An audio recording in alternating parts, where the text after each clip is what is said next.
ગુણાતાન સ્વામી તો કલ્પના અતીત સાધુ છે. સાકાર બ્રહ્મના અવતાર જેવા પુરુષ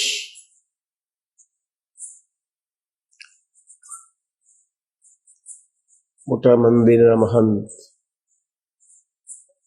200 વિદ્યાર્થીઓને યુવાનોને બ્રહ્મ વિદ્યા જેના ચૈતન્યમાં નાખી સ્થિર બનાવી.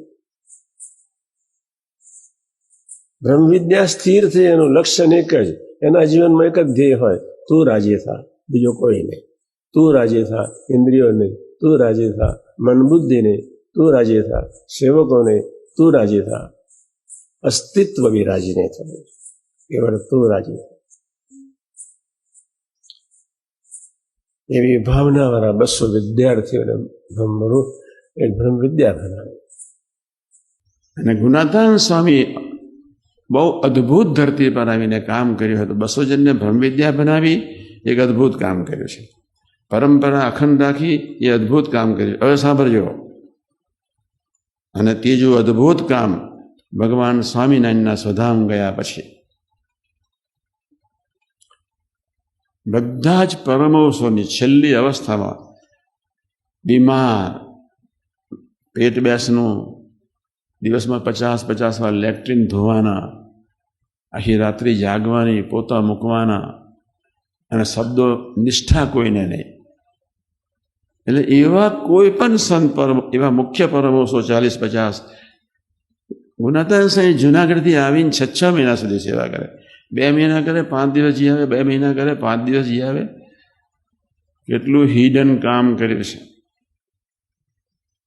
અને પોતાના પ્રાણથી વાલા માનીને કોઈ એવો પરમહંસ નહીં હોય જેના મૃત્યુ સમયના 5-6 મહિના કે એની કરુણ હાલતમાં ગુણાતાન સ્વામી એની સેવામાં પહોંચી ન ગયા હોય. અને એ ગુણાતાન સ્વામી 1887માં મારા સ્વધામ ગયા. અને 1910 સુધી 23 વર્ષ સુધી અને પરમહંસોની સંતોની બીમારીની તકલીફોની સેવા કરી. એક અને બીજો સ્વાર્થ હતો, દરેકના કાનમાં થોડે શબ્દ નાખ્યા કરે, મહારાજે આમ કર્યું, મહારાજે આમ કર્યું, મહારાજે આમ કર્યું, મહારાજ આવા હતા, મહારાજ આવા હતા, આવા સમર્થ હતા. અને બધાને દેશ છોડતા પહેલા સર્વોપરી નિષ્ઠા કરાવી દીધી, જેથી ભગવાન સ્વામિનારાયણનો દાખલો અફળ ન જાય. એમને મા કહેવાય. 23 વર્ષ સુધી પોતાના સંતોની એકધારી સેવા કરનાર, એવા હરિભક્તોની ઘરે જઈને એકધારી સેવા કરનાર અને નિષ્ઠાની અદ્ભુત વાતો કરી. પરમહંસે શું કામ કર્યું? ભયંકર વિરોધમાં, ભયંકર ગાળોમાં, ભયંકર મારમાં, ભયંકર ઉપેક્ષામાં, અડીખમ શુદ્ધ શિક્ષાપત્રી સાથે, ધર્મ નિયમ સાથે ભગવાન સ્વામિનારાયણની મિલિટરી એવી અદ્ભુત જજુમી, એટલી અદ્ભુત જજુમી જેના ફળ સ્વરૂપે પાયા નખ્યા. સાંપ્રદાયિક પાયા નાખવામાં ભગવાન સ્વામિનારાયણ પરમહંસોને નિમિત્ત બનાવ્યા હતા. ગુણાતાન સ્વામી એ જ નિમિત્ત બનેલા પરમહંસો પોતાના દીકરા માનીને સર્વોપરી નિષ્ઠા ધરણ કરાવી અને પછી ધામમાં લઈ ગયા. જેના એક આંખના નિમિષ માત્રના દર્શને કરીને અનંત બ્રહ્માંડ ચેતન થઈ જાય, નૈવત થઈ જાય, બળવત થઈ જાય, શક્તિહીન થઈ જાય, બુઠ્ઠા થઈ જાય, સુખ માત્ર લઈ થઈ જાય, એવી પ્રચંડ શક્તિ ધરાવનાર પુરુષ. અને છતાં એ બધાની સાથે એક ધારો બધાને પ્રેમ, હજારોને એકી સાથે પ્રેમ આપી શકે એવી એની પ્રચંડ દિવ્યતાને પ્રેમ. એ પુરુષ કલ્પનાતીત હતા. આવા પુરુષ આપણને ક્યારેય આપણું અહિત ન કરે. ભગવાન તો નથી જ, બીજી બાજુ પોતાની પ્રચંડ શક્તિ. સામાન્ય મન થાય કે ચાલો ગામડે જવું, સામાન્ય મન થાય છે કે કોઈ એક સેવક સારો તૈયાર કરીને આ સંતોની સેવા મૂકી દેવું. એને 5-50 સેવકો તૈયાર કરવામાં કેટલી વાર લાગવાની હતી. શા માટે એને 5-50 સેવકો તૈયાર કરીને પરમહંસોની સેવામાં ન મૂક્યા? શા માટે રામ ભંડેરીને, કરશન બાબાને, વેલો સત્વારોને એમને સેવામાં ન મૂક્યા? શા માટે કલ્યાણભાઈને બધાને સેવામાં ન મૂક્યા? એ મૂકી શકે એમ હતા. ભગવાન સ્વામિનારાયણના સ્વધામ ગયા પછી ઉમરો છોડ્યો ને જુનાગઢની ધરતી પર રહ્યા. અને મોદાની માવજત જ્યાં ગઢડાની ધરતી પર હોય ત્યાં પહોંચી જાય, વડતાલ હોય ત્યાં પહોંચી જાય. એક પરમહંસ એવો નહીં જ્યાંના ગુણાતાન સ્વામીએ એમના હાથનો એ પરમહંસને સ્પર્શ ન કર્યો સેવાથી. એ એના દાસત્વની કલ્પના કરવા માટે બ્રહ્માંડમાં કોઈ શબ્દો નથી. એક ગુણાતીતનો નિરપેક્ષ પ્રેમ, અને નિરપેક્ષ પ્રેમ પાછળ નિરપેક્ષ પ્રેમ રાખે તો ઠીક છે, પણ થ્રુઆઉટ લાઈફ તમારા ગુલામ થઈને વર્તે. તમારી પાછળ એ પોતાની ગરજે તમારું રૂડું કરે, એનું નામ ગુણાતીત. એ એની આત્મીયતા કેવી હશે? પોતાની ગરજે નારાયણને રાજી કરવાની ગરજ, અને તમારી પાછળ નિરંતર ઓટા માર્યા કરે, નિરંતર. શું એ સાકાર બ્રહ્મનું વર્ણન કરીશું? નિરપેક્ષ પ્રેમ તો દુનિયાનો કોઈ સાધુ બી આપી શકે, પણ ગરજ રાખીને, તમારો દાસ થઈને, તમારી રીતે વર્તીને તમારું એક ધાર્યું રૂડું કરવા પ્રયત્ન કરે, સાકાર બ્રહ્મ સિવાય શક્ય નથી. બહુ નસીબદાર છે, 1000 વખત બોલ્યો છું.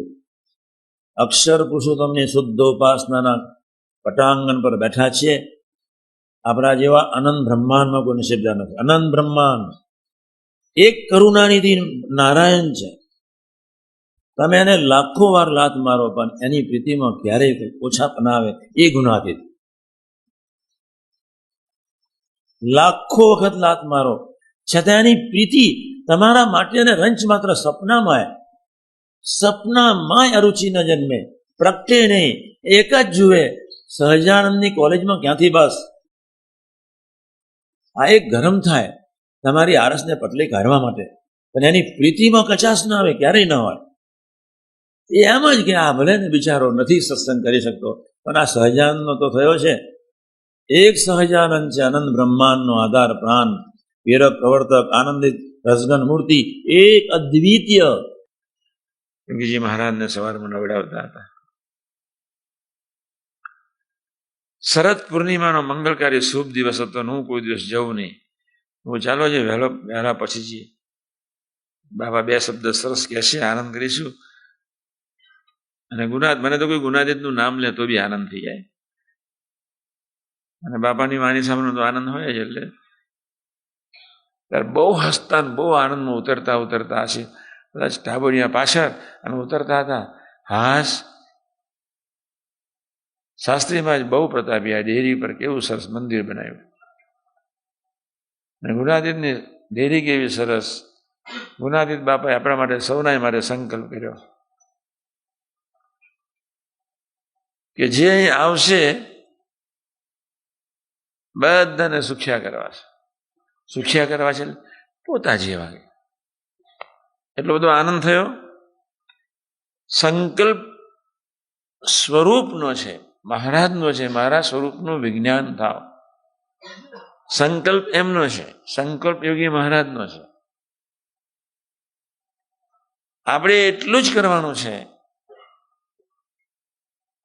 એમના બળે ગમતામાં જીવવું છે.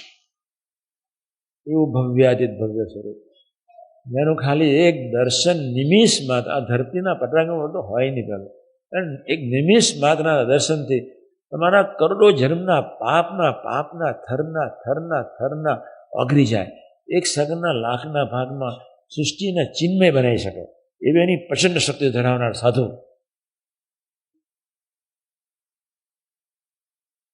એનું શું વર્ણન કરવાના? તો એને વાસન ઘસ્યા, એને ટોકની સહન કર્યું, એને ખૂબ સહન કર્યું. આપણા કોઈ પાપે કરીને એને દેહને વગાડી નાખ્યું, લોહીનું પાણી કરી નાખ્યું.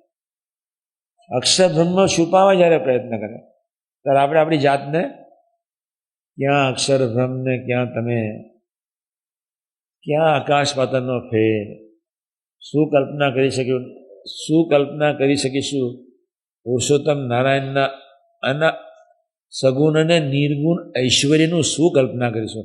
અક્ષરધામને પણ સ્વરાર્થકો મુક્ત સહિત એક સેકન્ડના લાખમાં ભાગમાં લીન કરી શકું, એ મારું સગુણ ઐશ્વર્ય છે. એ મહારાજની શું કલ્પના કરવાના? એના માટે કોઈ શાસ્ત્રો નથી, એના માટે કોઈ શબ્દો નથી, એના માટે કોઈ વર્ણન નથી. પુરુષોત્તમ નારાયણ માટે એક જ શબ્દ અક્ષરાધિપતિ, બસ. એક સંપૂર્ણ પુરુષ હોવા છતાં જેની પ્રકૃતિ વિલાસના બહાને કરીને ખાલી એક મૂળ પુરુષ ઊભો થાય અને આનંદ બ્રહ્માંડનું ઉત્પન્ન થાય, એવી એની પ્રચંડ શક્તિ. જળ અને ચેતન જેને લઈને ચેતન. ઝાડના મૂળિયાનો પાણી થેર 50-60 ફૂટ ઊંચે પાણી જઈ શકે એ અક્ષર બ્રહ્મને લઈને. એપલ એનો સ્વાદ મેળવી શકે અક્ષર બ્રહ્મને લઈને. કેરી એનો સ્વાદ મેળવી શકે અક્ષર બ્રહ્મને લઈને. ગાય દૂધ પ્રાપ્ત કરી શકે અક્ષર બ્રહ્મને લઈને. આપણે કંઈક બોલી શકીએ, વિચારી શકીએ અક્ષર બ્રહ્મને લઈને. જે કાંઈ ચેતન અને જળમાં કે વ્યાપક સ્વરૂપે જે કાંઈ નવી મીઠાશો પ્રગટાવે એ અક્ષર બ્રહ્મને લઈને. પ્રકૃતિ ફૂલે ફાલે ખીલે ખીલાવે અક્ષર બ્રહ્મને લઈને. મને 10-10-65ના દિવસે સાકાર બ્રહ્મે અમને ગ્રહણ કર્યા, દીક્ષા આપી. વખાણની ખાતર નથી કહેતો તમને બધાને જ, પણ જે દિવસથી એને દીક્ષા આપી, ગ્રહણ કર્યા, તે દિવસથી અનંત બ્રહ્માંડો નજરમાં નથી આવતા. એની બહુ મોટી કૃપા થઈ ગઈ. એક જ વિશ્વાસથી